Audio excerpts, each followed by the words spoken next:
You want to forget what has happened. Right. Remember, There was a way no one knows, but you want to forget. But you feel like you got a mirror that everyone is seeing what you do, so you need to be useful, probably compensate Makes for sense, what yeah. has, yes. Okay, Not deal with what you have happened to you, but try to compensate it. Feel like you are the one that committed the crime. yeah. Shout it out and let them know it's the Davina and Sabrina show. These girls got a lot of sass, hot topics with a lot of class. Davina and Sabrina show. Spill the tea, drink it up. These girls really know what's up. Spill the tea, drink it up. These girls really know what's up. Davina, Sabrina, it's Davina and Sabrina. Davina and Sabrina show. Welcome to another episode of the Davina And Sabrina show. Woo woo! We are back. Please continue to show the love, subscribe, like, follow us. We are on YouTube, Instagram, TikTok, and Facebook, all under at the Davina and Sabrina show. So today we're going to be speaking on pain to power, surviving FGM and sexual violence with Adama Nyama Bah. We're honoured to welcome an extraordinary guest whose journey embodies resilience and strength. She has dedicated her life to support women across the globe who have been affected by sexual violence and harmful practices, including female genital mutilation. Adama Nyama Bah is the founder and director of the Women's Healthcare Advocacy Network, and she's been nominated for the prestigious Nursing Times Nursing Leader Award of the Year, which celebrates exceptional leadership within the NHS. Wow, what an introduction. Yes. Some stats. So according to the National Crime and Abusers Survey data, they say that 1 in 4 women in England and Wales have experienced some form of sexual violence since the age of 16. And globally, that's 1 in 3 women that have experienced physical or sexual violence in their lifetime. Just to give a bit of context. We're going to use some acronyms today just to ensure that we're all on the same page. So female genital mutilation will also be referred to as FGM. And as Davina said, Adama is the founder of Women's Health Advocacy Network, also known as One Charity. Yeah. The One Charity. So at least we're all on the same page with that. Adama, what a pleasure to have you in our presence. And what wonderful introduction and information that you've provided us. But let's just take it back a bit. Tell us a little bit about you, where you're from, and a little bit about your story prior to the trauma. And what is it that you would like our viewers to know about you? Thank you very much. Good afternoon, everyone. Thank you for giving me the opportunity to share my story. For every day I share my story, I get the hope that someone learns from it, someone will use it to improve their life. So that gives me the courage to tell my stories every day. My name is Adama Nyama Bah. I'm originally from Sierra Leone, town called Kabala. It's the northern district of one of the northern town of the northern district of Sierra Leone. I was born in a Muslim family. My dad is a chief imam. He was the one that brought Islam into that community. Oh, yeah. Wow. He was originally from Guinea. He brought Islam into that community. I'm the last born of the family, very, very large family. And my mom from Senegal went to Sierra Leone with her dad, and then she never returned. And then she got married to my dad when my dad was there. So yes, happy family, like the tradition, like the culture, everything. And very happy. We don't have much, but we were happy because that's all we know at that time. And then came the war because I was still a child before I experienced my trauma. Yeah. So there isn't much about just having this family, getting what you can eat for the day. That's all we look forward to, what we can eat for the day, and that's it. But then came the war. changed everything. As a child, we start hearing that there's a war coming to Sierra Leone. I was that we've never heard about war. Only when they tell stories, the olden days wars. And then they said this war started in the eastern part of Sierra Leone. What year, please, to me? God, Roughly. when did the war start? I think it was, yeah, it was early 90s. early 90s, 1991. And then we were just hearing the rebel have started attacking, and everyone is talking about it. But as a child, as usual, as part of the culture, especially as a girl, your saying, your feeling is not really relevant. They just say things, even if it's about you and you just sitting there and no one is taking consent from you. So you just hear them say things and no one is asking you, how do you feel about it? If they come here, what will happen? And then I start reflecting on the stories we hear about the wars, those books. Say, so is this real or is it just that story? And then it start becoming real. Then we start getting, we'll say refugee within the same country. They're moving from one province, they're coming to another province. So we start getting people moving from the eastern part coming to our hometown. The first day we get this influx of refugees, like, this is real. And everybody asks you, where do we go? We've never experienced war. And as a child, I keep on thinking, what will happen to me? This family is going to be separated. What will happen to me? And the things they say in the war, the things that happen, would that happen to me? All this thinking, but you don't have anyone to talk to. It's just in your head. And our parents were just thinking, what will happen? What will we do? We just sit here. Would we get killed? And I remember the first day when we went to the community center when the first batch of refugees came in. I went there, I was so confused. Seeing all these people, they brought a lot of children without their parents. I'm thinking that will probably happen to me when they come here. I will end up in another province without my parents. Gosh. So yeah, and it did. It did happen. Yeah. The reality it came. But from that time, it's like the war is real, and the war is coming. Wow. And it did. It's always the problem, the panic. Yeah. Like I said, I get to a point, I get used to, if you point a gun on me, I don't react. But the sound, I've never got used to the sound. Yeah. I remember the first time I came to UK, they did this bonfire. It was December. I was sleeping. And then I heard this sound. I just ran downstairs and opened the door. I said, the rebels have come back here. They followed me. They've come back. And my brother said, what are you talking about? It's not them. So I said, but I heard the sound. And then my brother explained to me that it's bonfire. I said, if I become someone in this country, this is the first thing I'll ban. Wow. I never get used to it. Yeah, fireworks. Understandable. The sound, I never get used to the sound. Yeah. You can point a gun at me. I don't react. But not the sound. But the sound. It's a bit like, it's a form of PTSD. Yeah. Yes, it is. Yeah, it is. Yeah. The sound. Yeah. Even I've got a family member who actually, when they came over here, every time they used to hear like you said, fireworks, they used to hide under the bed because it was very traumatic. Yeah. Sorry, Sabrina. No. No. Thank you for sharing that with us. There isn't much to share before everything happens. Yeah, but it was a good memory for me. Okay. I had a family around me. I do what I want. I'm happy because that's the life I know. Yeah. So in terms of the trauma you actually faced, can you tell us a bit about FGM, what it is, what it involves, and also how old were you and why is it done? FGM, female genital mutilation, was done to me at the age of 12. It was done twice. There's this culture having girls circumcised. But when I look at the whole thing, it's two things they get out of that. It's not a religion thing.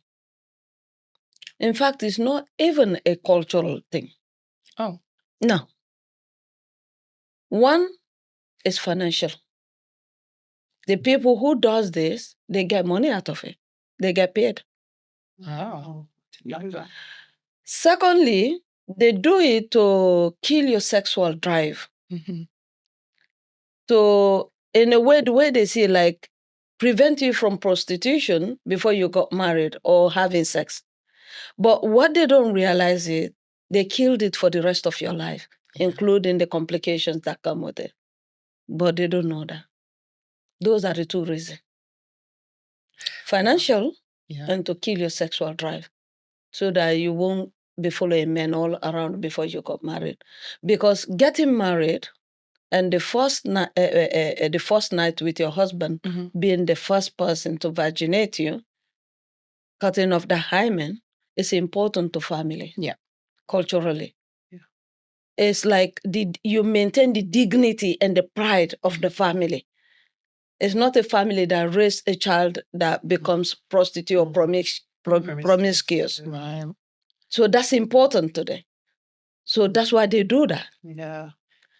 Yeah, I've heard stories from people within my community that have Yeah. said that as the main thing. So Yeah. be virtuous and Yeah. virgin. Yes. Yeah. So that and financial gain. I didn't know about the financial. Yeah, I thought they get the cultural, so it's not even. They get paid. Why do you think people? For me, that's how I see it. They get paid. Yeah. And that's why they're fighting for it not to be abolished. Because that's what they know. That's what they know them for. Who's they, by the way? Like the community. Yeah. The people. Yeah. The community know these specific people who does these things. They are not. It's not everybody that does it. They got specific people who does it. Are they called cutters? Or Well, every tribe call them differently. Yeah. The common name I know for them is Suwe. Suwe. Yes, I think that's from the Timini, because they are the tribe that dominantly does this. It, yeah. But every tribe apart from the Creoles. Okay. Does Creoles don't do it. Yes. You know. So yes, it's the money. They get money out of it.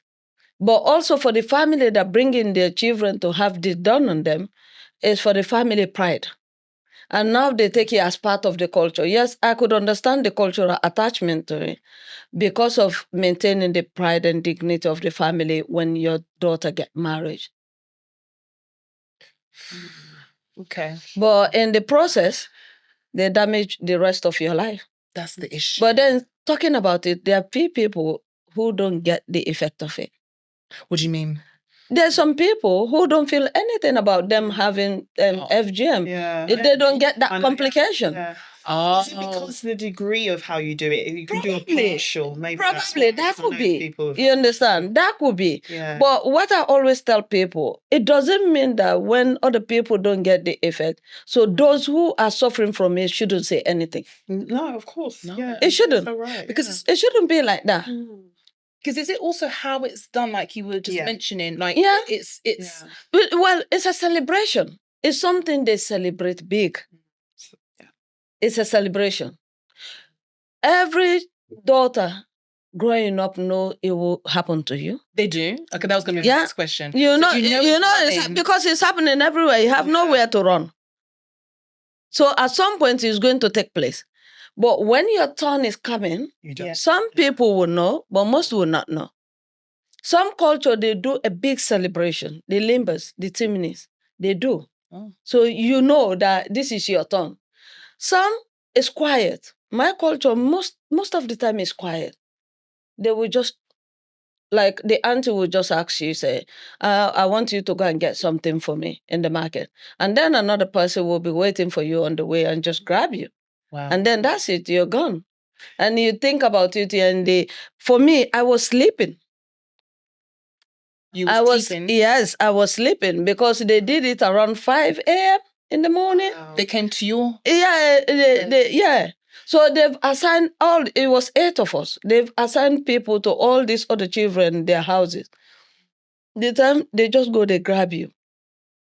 They take me into this neighboring house and the backyard of the house where we have our how do we call it? Our bathroom usually is outside. Yeah. It's like a little net with palm trees, just those kind of bathroom. So, and then you got this woman there, and then you got someone waiting for you. You come in. By the time you get into it, someone have just ripped off all your pants of you, and then you in the middle of someone's leg, sitting on the gravel floor, legs wide open, and she got this pen knife used in each and every one of us. One pen knife. Not sterile, That is insane. no local anesthetic, no antibiotic, no painkiller. Not before, not after. Not once. That is, I don't even know what to. No. And everything was so quick, you don't even know how to react. The next minute you've been dragged, you don't understand why you've been dragged. And the next minute you're there, someone is ripping that off you and you're on the floor. And then you remember, you just see you're bleeding. That's it. Yeah. Done. Can I ask, do they have to do it after you've started your cycle, or is it?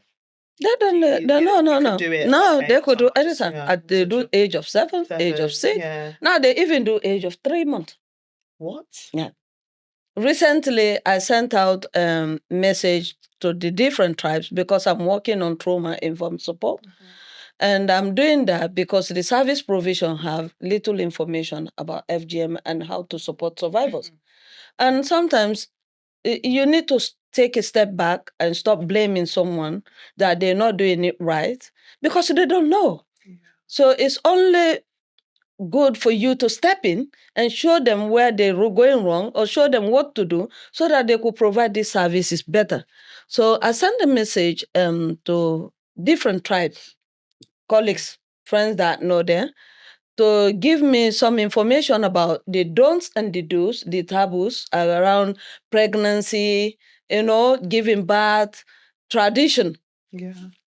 And one of them mentioned this, that they're doing at the age of 3 months now. Because 3-month-old child doesn't complain. Yeah. And now we do started having some activists in the country that are talking against it. And also we have in these people, the Sowis who are doing this circumcision, also fighting to get a space in the parliament. Wow. That much They've important got to that them. power. Yeah, just so that it can power. Yeah, continue. they can continue. So because of that, and then we have these activists who are started working against this. And then some of them decide, well, 3-month-old doesn't complain, so we can do it. I mean,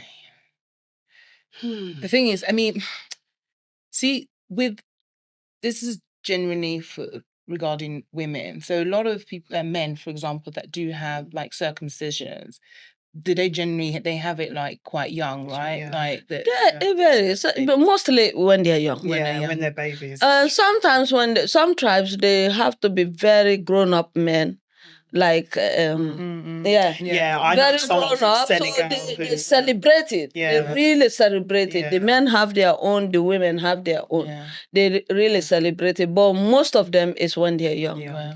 Mhm. But the issue I have with this is the way it's done, and The way. it's the I mean, The way. I actually thought it was a cultural thing, which so I've learned something. I do, because, yeah, same I mean, here.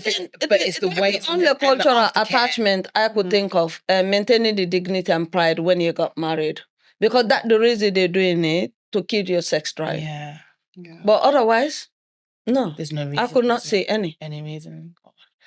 Wow. So, in terms of, I mean, you've explained obviously how it's happened, and just the fact that you just wake. I mean, I couldn't even. That in itself is traumatic. Getting, grabbed and taken wherever.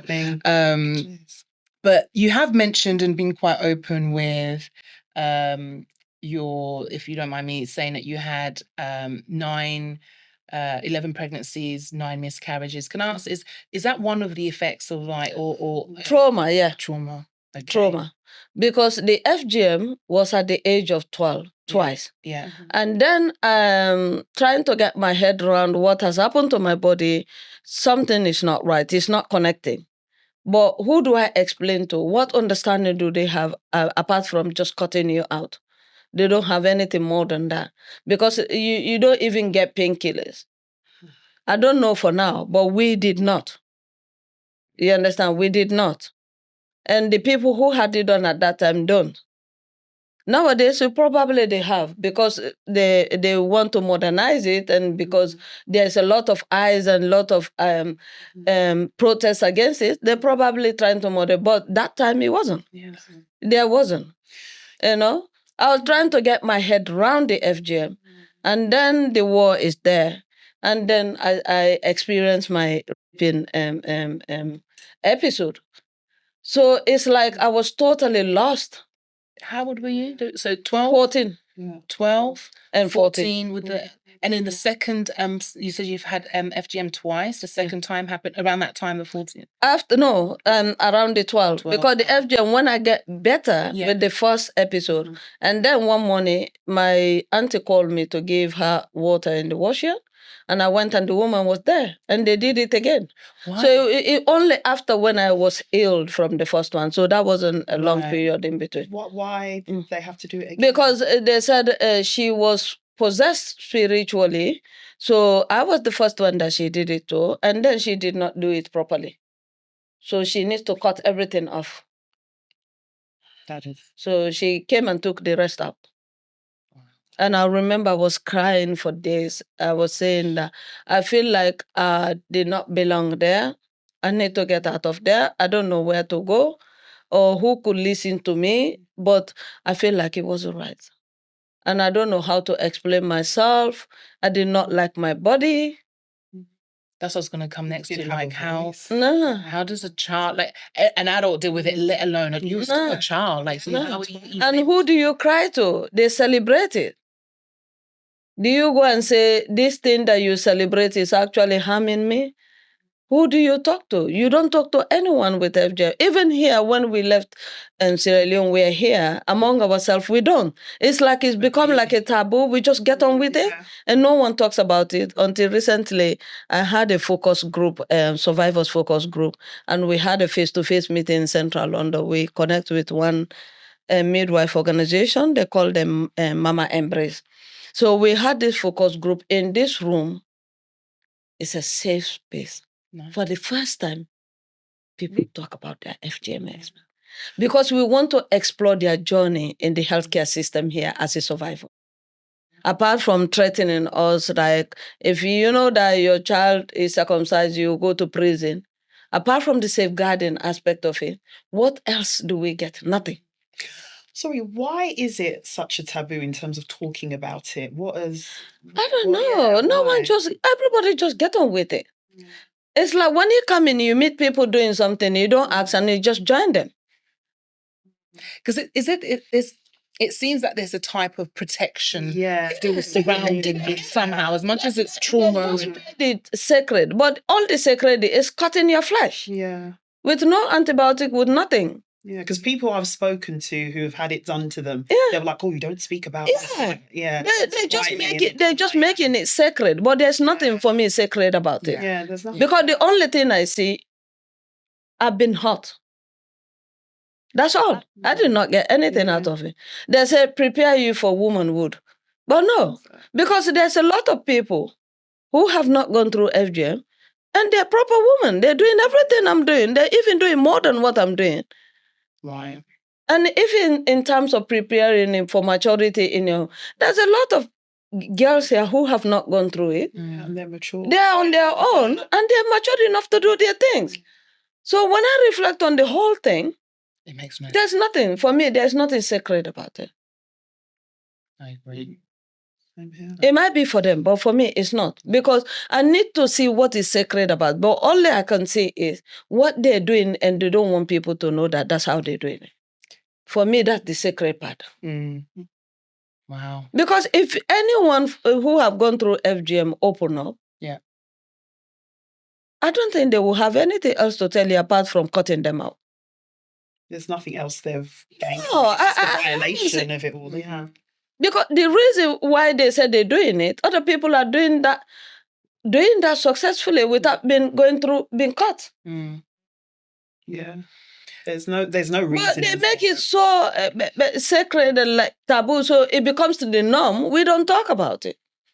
And I think it's that's sad because, you know, with the males, like circumcision, they probably talk about that more than they do with the females. And that's what makes you feel like something isn't quite right about that if it to be so sacred. Yeah. Do you think they, in their hearts of heart, feel that it is wrong, an element of it? That's why it's not like, you know, spoken about. Probably they think, I don't know how they think doing that. Yeah. But for me, I feel like they get pleasure in doing it. Yeah. Because they celebrate it. Yeah. Is it? Yeah. And because if you feel so uncomfortable in doing something and you feel like it's really not right, okay, if you're going to do it, you would do it, but would you celebrate it? Of course not. No, definitely not. Yeah. Yeah. Because have you heard of some people? I've heard some people have died due to it. I don't blame any. Yeah, like any, because that bleeding and that infection. Yeah. You know, and they get these leaves. I don't know what type of leaf, where they get it. They kind of pound it a little bit and they warm it on top of the fire, like get it a bit warm, and that's what they put on it. That was my medicine. Yeah, that's what they believe that's what will heal it. And eventually I did get healed. Yeah. Do you remember how long it took you? Mine was longer. Yeah, because mine was longer. And the fact that it's twice. Yeah, it was twice. Yeah. Mine was longer. So apart from all this physical trauma, the psychological trauma, and then further down the line with the... I did not even know how to process that. Because we don't know what they call stress there. It's only when I came here, when they say stress, I ask, what is stress? You know something is bothering you, but you don't know how to explain. Apart from having physical pain, you don't know. In your head, I know something is not right. So how old were you? So talking, because I mean, you've gone through a lot of trauma, and it's amazing that what you are doing now to help. But talk us through coming to the UK then. How old were you? Just in 17. 17. So just a few years after the sexual violence, the war. Yeah. How did you get here? What kind of... My brother brought me here. I got my elder brother here. He's been here for long. He went and searched for me during the war, but when he went, the war was really, really worse at that stage. He couldn't locate me. So he had to stay at the neighboring country, Guinea. Oh, okay. Yeah.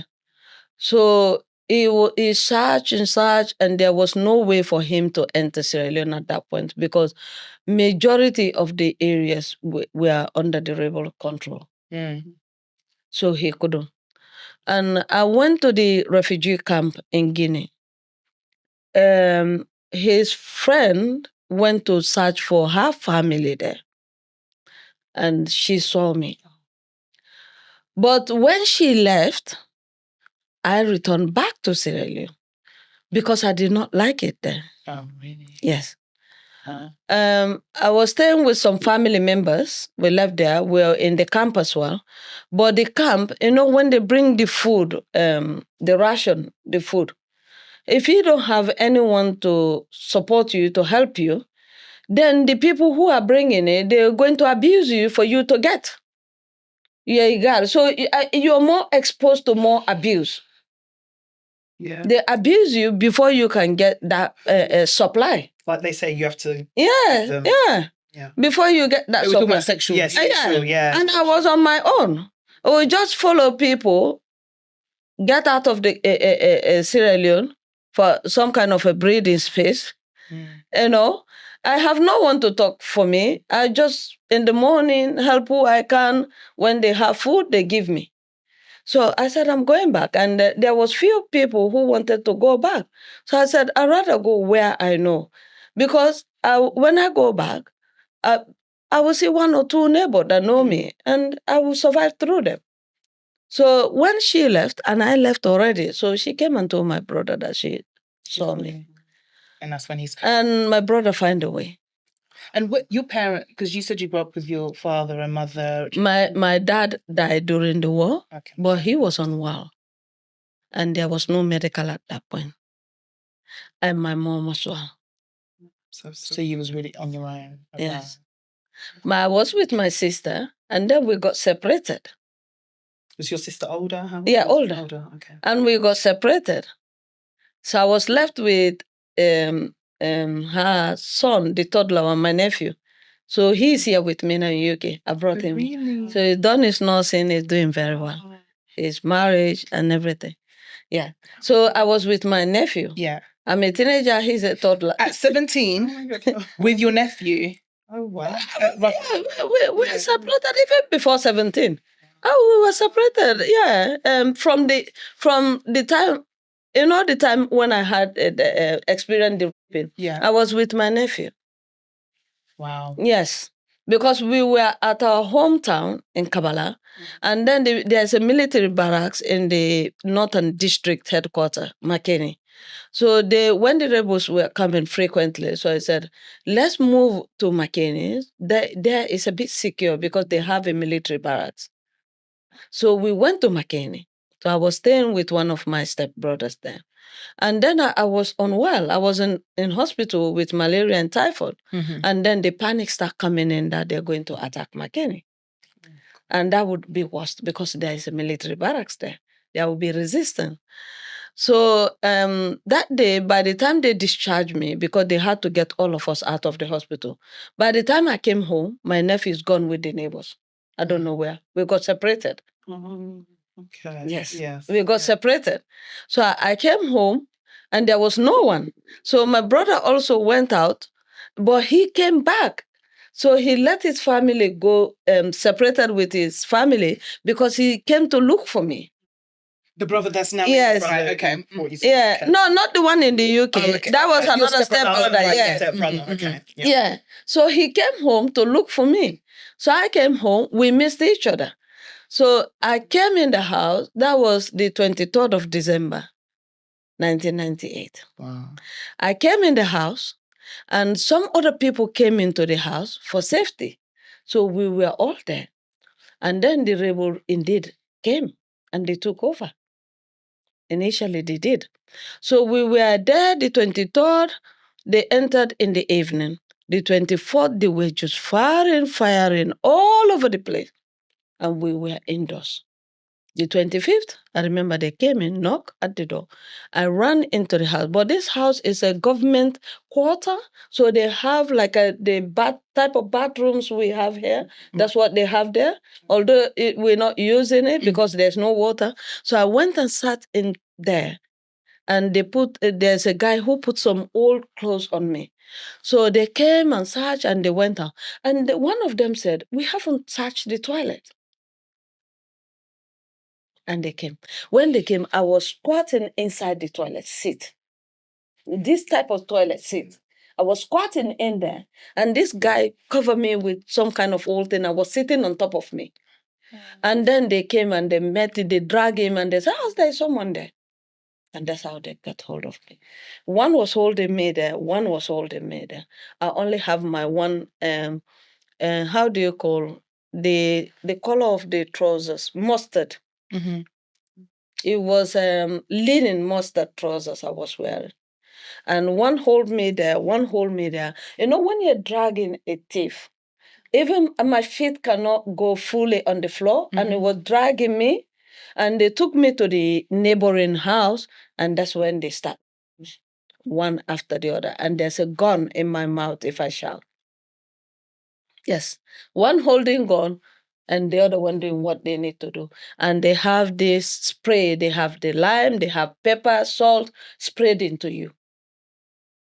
One after the other. The first person me, his name is Kobe. I've never forgotten. How did you know the name? No, I don't know the others, but him I know because he was the lead. Because they were calling him. Oh my God, Yes. I don't even have it. And the smell, I will never forget that smell.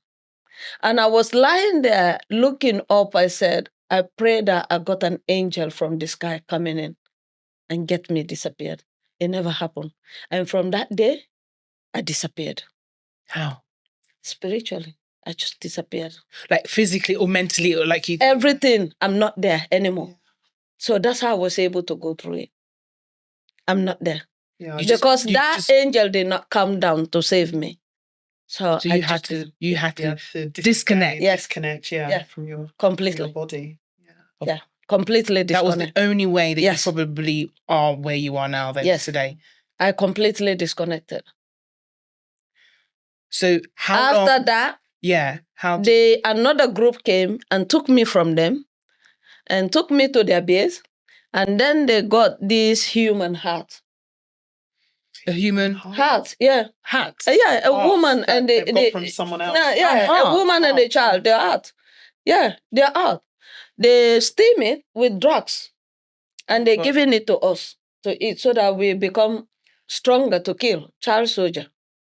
Oh. They were practically They were training trying us. to train you. Initiation. That's the initiation period. Oh, is that what it I didn't is? even know that was. I know they were given drugs, but I didn't Yeah. know Yeah. in that way. Yeah.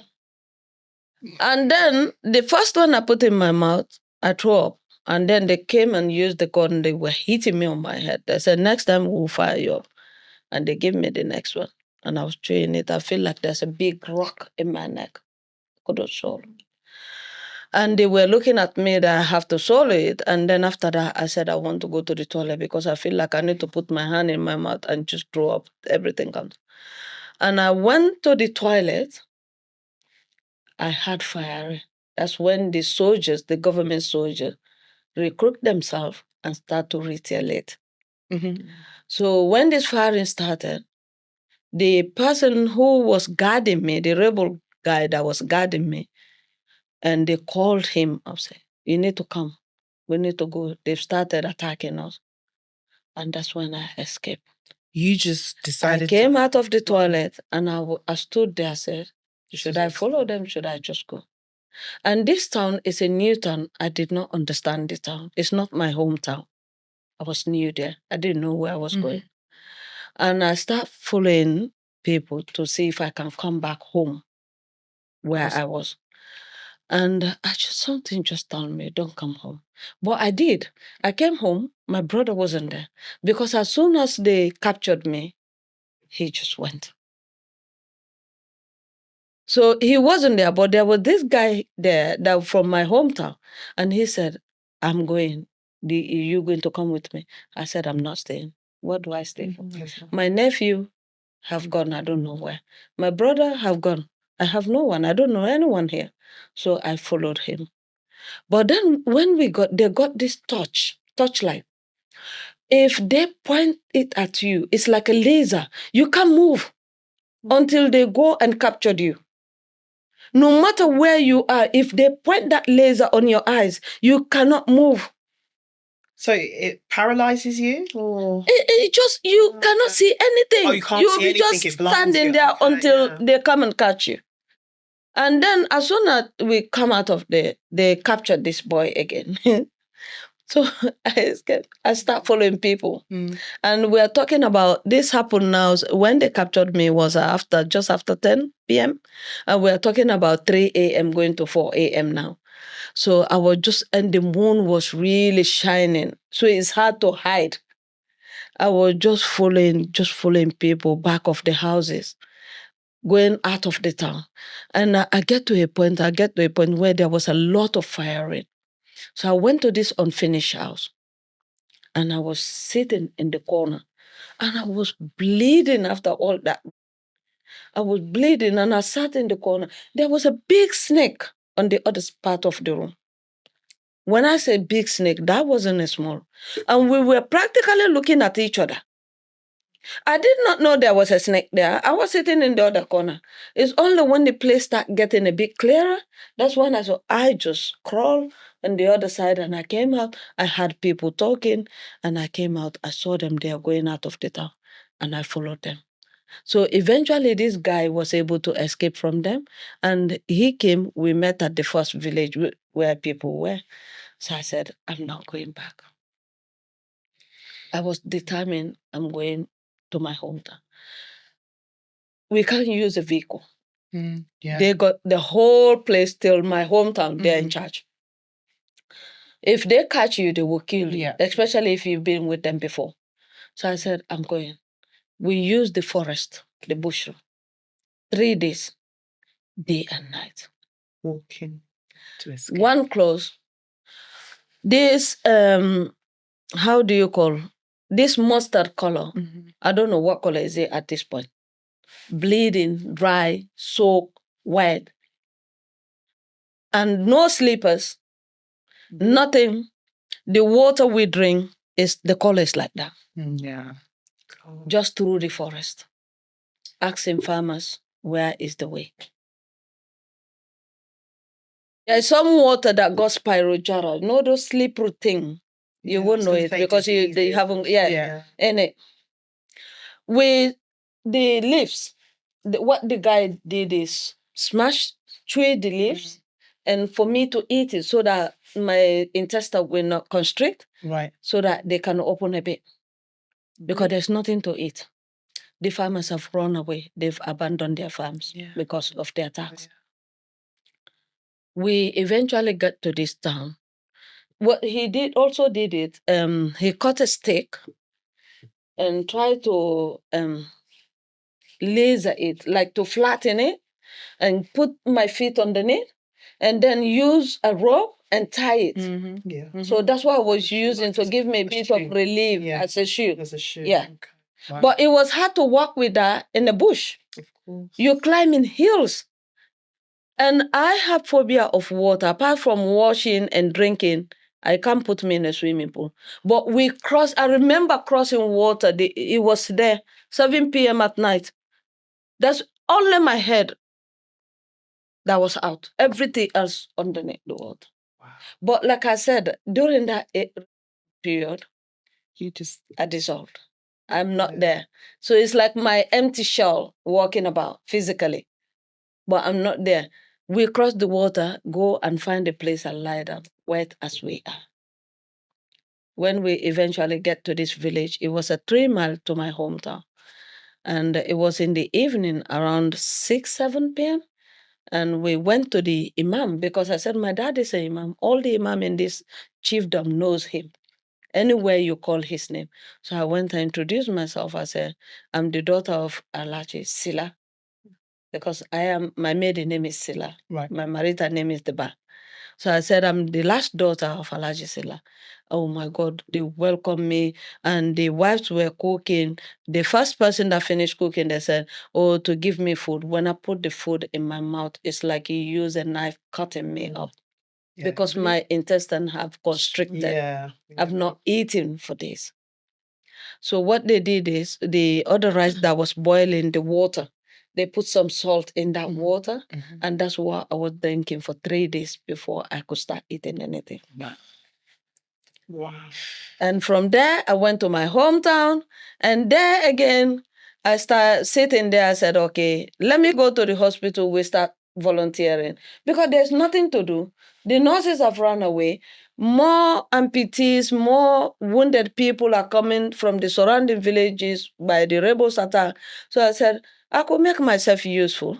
So even after all that, you still, that's where it started, your journey of helping. You want to forget what has happened. Right. Remember, There was a way no one knows, but you want to forget. But you feel like you got a mirror that everyone is seeing what you do, so you need to be useful, probably compensate for what has, not deal with what you have happened to you, but try to compensate it. Feel like you are the one that committed the crime. Yeah.